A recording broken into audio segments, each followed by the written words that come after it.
And welcome to Music at the Piano. Today we're looking at Opus 1 number 14 of Alexander Reinagle's first set of 24 short and easy pieces for keyboard, or sometimes they're called 24 short and easy pieces or easy lessons for keyboard. And he wrote these when he was teaching in Glasgow, Scotland, and brought them with him to the United States when he came here during the colonial American times. At the end of this video, I have a little segment I call the Reinagle Minute, where I talk about one aspect of Alexander's life. And at the moment, we are going to be talking about his time in Lisbon with his brother Hugh, who had diseases of the lung. And I started making those with Opus 1 number 11. So if you're not interested in the instructional part of the video that comes next, you could fast forward to the end and learn a little bit of something about his life. The main instructional thing that I want to talk about, besides the form and the chords, that would be the harmonic analysis and the formal analysis, is the technique that I like to use for this repeated note business here. And that is something I learned teaching Suzuki piano. You take your thumb and you pretend you're scratching dirt off a countertop. So it's about scratch, scratch, scratch, scratch, scratch, and then your regular technique after that. So Monday I'll post the overhead keyboard view and I'll try to demonstrate that there. I had a little trouble with my iPad, so I'm trying to do this on the iPhone, and so yeah, things are a little dicey. I don't get the same broad panoramic view. So anyway, this is a three-part form. There's the A section, a B section, and the B didn't come out very well. That's because the light's shining on it. Let me see if I move the light. Can you see the B? Very faintly. This is the A section, the B section, and the A1 section. The first 4 bars repeats a lot. And we call that lowercase letter A, and that repeats, and that makes up the full A section. Down here, this is A prime because the first 4 bars appears here, but it gets changed slightly here at the end to make a final cadence. So that little A is an A prime. Then the B section has got new material here. That's lowercase letter b, and then other new material here, lowercase letter c. Mainly it's tonic triad and the dominant 7th chord, a 4 chord a couple of times, and a 2 chord. So you're in G major here. The 1 chord is GBD, that's your tonic. The dominant is built on the 5th degree of the scale, which is D, and the dominant 7th is D, F sharp, A, C. So there's a D, F sharp, A, C. And that little E is a passing tone. Then it's back to the tonic, tonic, tonic, tonic, and here this is the same as that. Now here, the B section starts off on the dominant, lots of Ds, and then it outlines enough of the notes, D, F sharp, and a C. That C gives you the indication that it's a 5/7. Here you're back to the tonic, GBD. Here is just a plain 5 chord, D, F sharp, A. This is a G and a B and a D, and I'm going to call that F sharp a passing tone. It's passing between 2 notes that belong to their chords. So the 4 chord is C, E, G, and you have a C and an E here identifying that. I'm going to, even though that looks like the notes of a 1 chord, I'm going to call it passing tones because they're passing to the 2 chord, which is sort of a minor version of the 4 chord, A, C, E. So C, E, G, they share 2 notes. right? A-C-E, C-E-G. They share the C and the E, the A and the C and the E. Just kidding. They share the C and the E. And then it's not unusual to go from 2 to a 5-7. And then here you have your same chords as up there. And then there's a little tiny bit of a C, E, G, C, E, assume the G is there, 4 chords. So 1, 4, 5, 1. That's also a normal cadence. So that's your harmonic structure. And I'm going to leave you to figure out the solfege on your own. Make this a bit shorter.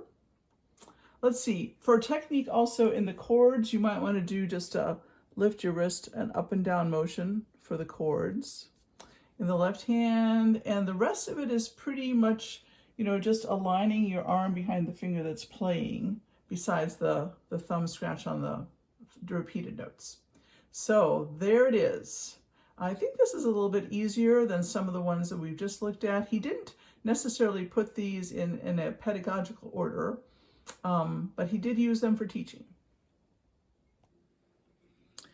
Welcome to another Reinagle Minute, and please excuse me when I have to look down at my notes every once in a while because of the dates or the specifics. That's not all going to stay right up here. So in the last video, which was Opus 1, number 13, of Alexander Reinagle's 24 short and easy pieces for the keyboard, or 24 short and easy lessons for the keyboard, depending on what they put on the title page.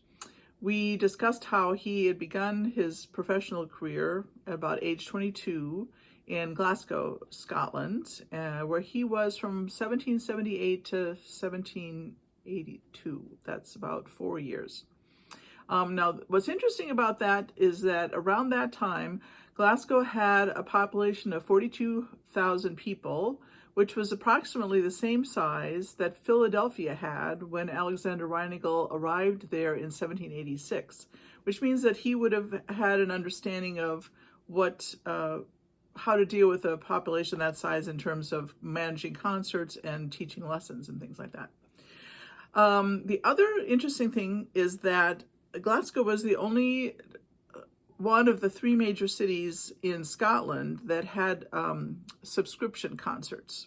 So a subscription concert setup was where the promoters of a concert series would solicit subscriptions from people.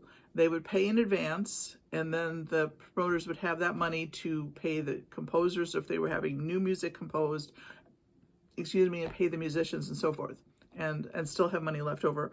And then those people would attend the concerts.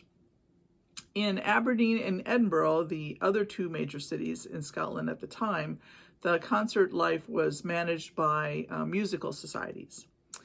So in terms of getting some skill at being a concert manager, Glasgow was the place to be for him. At some point in 1783, he came to London, where his brother Hugh was very successfully engaged in a career as a cellist. He was playing in a lot of the major orchestral groups and such. And they both joined the Society of Musicians. And among his activities while he was in London is he had published a set of 6 sonatas that were written for keyboard with a violin accompaniment, which was not an unusual thing to do at the time. Beethoven did that. The main part was the piano, and the violin was the accompanying instrument. Now more used to violin sonatas with a piano accompaniment, but they did it. They had that as well, I'm sure. But this is a thing. However, since then, the violin parts for those sonatas have been lost, but the piano parts are still around. And when studying them, people who do that sort of thing notice that there's a strong Scottish influence in these 6 sonatas. 2 of the final movements are based on Scottish tunes, and the 3rd sonata includes quotes from a folk song, Up in the Morning Early, and the 5th sonata shows little bits and pieces of a tune called Dainty Davy. In early 1784, however, so he was only in London for a year or maybe less. In early 1784, he moved back to Edinburgh, where the family was, or was often, and moved in with his sister and her husband. and however many children they had at the time. The sister has an interest, will get her own little video because she, like her older brother Philip, was a visual artist and was able to make the time to continue to teach art lessons, drawing lessons or whatever, in the home, in spite of the fact that she had 10 children and apparently a brother from time to time, or at least for part of this year. So her husband was the cellist Johann Georg Christoph Schettke. I talked about him in the first video, which was with Opus 1 number 11 piece. And he was a very well-known cellist and teacher. And while he was there, he had the support of the Edinburgh Musical Society. He didn't work for them, but he had their support in terms of them allowing him to give benefit concerts in their hall, which was called St. Cecilia's Hall. His father had worked for them for many, many years. And what's interesting is his first benefit concert was not well attended. And so the society let him do another one quite shortly after that and made a point of telling people that they should come and hear him. He was pretty good. So there was a better attended. And the concerts were to help him further his career, but also to attract students. In addition to letting him give his own benefit concerts in their hall, they also had him playing on some of their own Friday musical events that they put together. And another interesting point that was made in the articles that I'm using for my research, because they gave so many concerts, whether he was in them or not, he would have had the opportunity to hear a vast array of music. And perhaps even more than he would have heard in London. Because in London, they were focused on hearing the music of their contemporaries of the day. But in Edinburgh, the audience wanted, and the people managing the concerts wanted to offer, music from an earlier time, the polyphonic music of the earlier time, as well as the music of their day, which we now call galant style or galant style. And it's music that sort of bridges the gap between the polyphonic music of Bach and Handel and the classical music of Mozart and Beethoven. And so C.P.E. Bach and also Johann Christian Bach, who came to London, became John Bach. That would have been the style of music that they were writing. Anyway, the concerts in Edinburgh would include earlier music like polyphonic music, the music of the day, and some Scottish folk music, folk songs. So that was pretty well-rounded. And the composers whose works appeared the most on these concerts, it's interesting to note, would have been George Friedrich Handel, who did emigrate to Britain, Joseph Haydn, who came to Britain in his retirement years. He made 2 long trips where he wrote music for concerts and conducted the concerts and all that.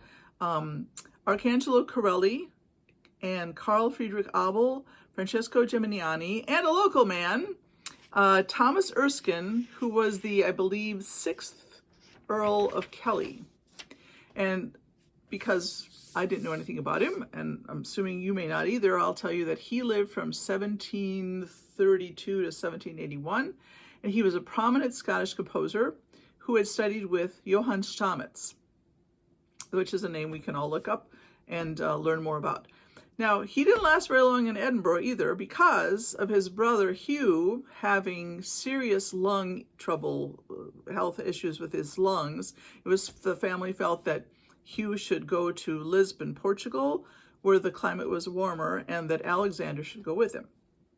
So on September 3rd of 1784, they left, and they arrived in Lisbon on October 23rd of 1784. Excuse me while I grab a glass of water. If you can imagine something like a 6 or 7 week voyage with a sick brother. So the next video, I'll talk about what they did in Lisbon. Thank you for watching, and I hope you're having a good day.